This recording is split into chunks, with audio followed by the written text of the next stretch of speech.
Hello दोस्तों, नमस्कार। स्वागत है आपका अपने YouTube चैनल सावन सीटेट एकेडमी। दोस्तों, हम फिर से जबरदस्त तरीके से आपको पढ़ाने के लिए आ गए हैं। तो दोस्तों, तैयारी आप जम के करिए और चलिए दोस्तों, देखिए नोट्स बनाइए इन्वायरमेंट का, जो कि जबरदस्त प्रश्न आते हैं आपके सीटेट में, यूपी टेट में, सुपर टेट में और किसी भी शिक्षक पात्रता परीक्षा में जो कि पूछे जाते हैं। तो दोस्तों, ध्यान से आप लोग देखिए मैं इन्वायरमेंट अभी अगले भी पार्ट में कई इन्वायरमेंट के बारे में पढ़ाया हूँ, क्योंकि एनसीईआरटी बुक से हम लोग रिलेटेड पढ़ाते हैं, क्योंकि टोटल प्रश्न एनसीईआरटी से आते हैं। दोस्तों, न्यू चैनल है तो आप लोग जरूर हमारे चैनल को जो है, अगर वीडियो पसंद आए तो जरूर सब्सक्राइब और लाइक जरूर करिएगा। तो दोस्तों देखिए, हम जो है अभी अभ्यारण्य और जैव मंडल रिजर्व जो है उसके बारे में बताएंगे आपको। तो अभ्यारण्य और जैव मंडल रिजर्व एक ही शब्द है, ठीक है दोस्तों, ये ध्यान रखिएगा। जैव मंडल रिजर्व का मतलब ये होता है कि उसकी सुरक्षा और देखरेख करना, ठीक है दोस्तों। चलिए, जैव विविधता संरक्षण में भी आपको मालूम ही होगा कि उसका रक्षा करना है। और देखिए दोस्तों, आज मैं आपको बताता हूँ, पहले 3 चैप्टर जो है यहाँ पे 3 पार्ट्स में मैं लिखा हूँ। पहले हम पढ़ेंगे संरक्षित क्षेत्र के बारे में, ठीक है। संरक्षित क्षेत्र जो कि राष्ट्रीय उद्यान, ठीक है दोस्तों। राष्ट्रीय उद्यान क्या होता है? वो संरक्षित क्षेत्र होता है, ठीक है।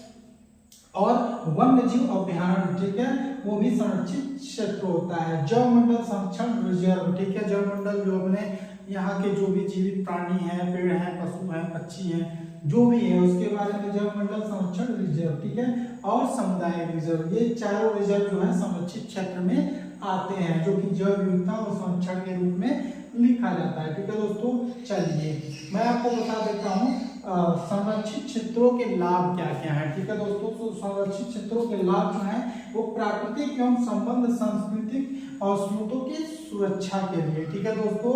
सभी मूल निवासी जातियों व उप जातियों की समष्टियों का प्रबंधन, ठीक है दोस्तों। इसमें प्रबंधन जो कि अनुसूचित जनजातियां, जो भी जंगल में जीव जंतु रहते हैं और उनके साथ जो है प्राणी रहते हैं, मनुष्य रहते हैं, जो भी, ठीक है, उनके बारे में है।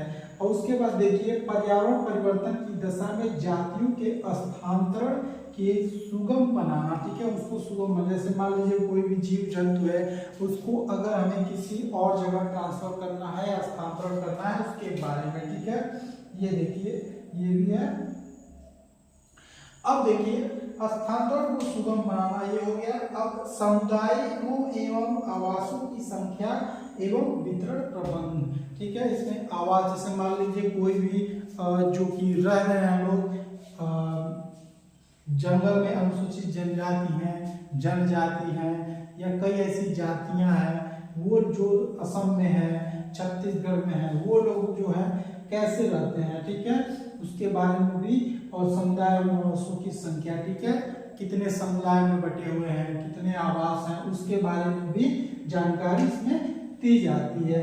अब मानव द्वारा विदेशी जातियों का पुनः स्थापना पर प्रतिबंध, ठीक है।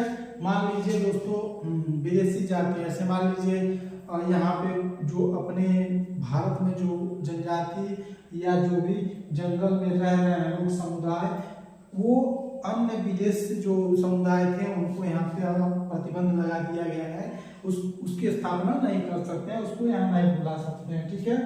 अब इसमें देखिए, वर्तमान जातियों का आनुवंशिक विविधता का रक्षण, जो भी वर्तमान में जातियां हैं, जीव हो चाहे जंतु हो, जो या प्राणी हो या मनुष्य हो, उसकी आनुवंशिक विविधता का रक्षण, उसकी रक्षा करना जो है इसमें आता है, ठीक दोस्तों। आपने अभी पढ़ लिया जो है जैव विविधता संरक्षण के बारे में। अब हम दोस्तों इसके आगे पढ़ेंगे क्या?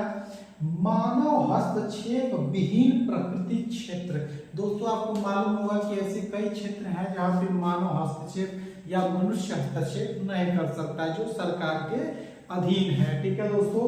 उसमें देखिए, जैव मंडल आरक्षित क्षेत्र जो है वो संरक्षित क्षेत्र है जैव मंडल का। उसमें क्या क्या आता है? पहला है आपका राष्ट्रीय उद्यान, जो कि राष्ट्रीय उद्यान में शिकार और चराई पूर्णतः वर्जित, मानवीय हस्तक्षेप पूर्णतः वर्जित है, ठीक है दोस्तों। मान लीजिए जो भी राष्ट्रीय उद्यान है, वो राष्ट्रीय उद्यान में आप शिकार नहीं कर सकते हैं, देखने जा सकते हैं। जैसे राष्ट्रीय पार्क भी है, उद्यान उसी को बोलते हैं। जैसे देखना, खेलने वाला उद्यान, पार्क, जानवरों को रहने वाला, उनके लिए सुलभ बनाया जाता है, उसमें जीव जंतु को रखा जाता है। और शिकार और चराई पूर्णतः वर्जित, मानव हस्तक्षेप, मानव उसमें हस्तक्षेप नहीं कर सकता, आप किसी भी तरीके से कुछ उसमें कर नहीं सकते क्योंकि वो सरकार के अंडर आता है। ठीक, अब देखिए वन्य जीव अभ्यारण्य, जो वन्य जीव अभ्यारण्य है उसमें क्या है, तो उसमें है अनुमानित के बिना शिकार, अनुमति जो होता है, अनुमति अगर नहीं है तो आप उसके बिना शिकार और पाबंदी, बिना अनुमति के आप शिकार नहीं कर सकते हैं।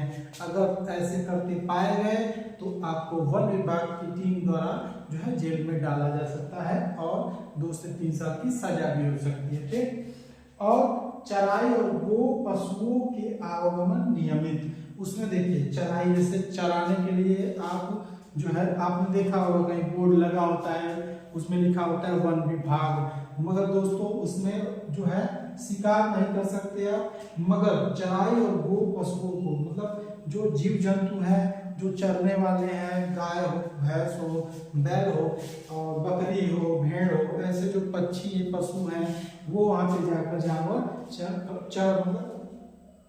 चराई कर सकते हैं, मगर आप शिकार नहीं कर सकते वन्य जीव अभ्यारण्य में। ठीक है, वो भी बिना अनुमति के।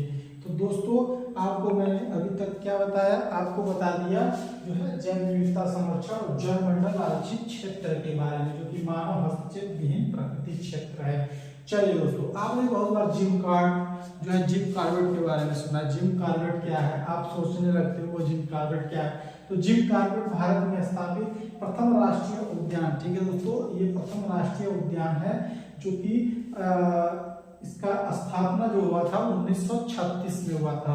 ठीक है दोस्तों, ये भारत में स्थापित प्रथम राष्ट्रीय उद्यान जिसकी स्थापना 1936 में हुआ हेली नेशनल पार्क के रूप में। ठीक है, आपको प्रश्न पूछा जाता है जिम कॉर्बेट या हेली नेशनल, तो दोस्तों दोनों एक ही है, ध्यान रखिएगा। ठीक, स्थिति जो इसकी स्थित है वो नैनीताल जिला में है, उत्तराखंड में। ठीक, ये उत्तराखंड में स्थित है, कहाँ पे, नैनीताल जिला में।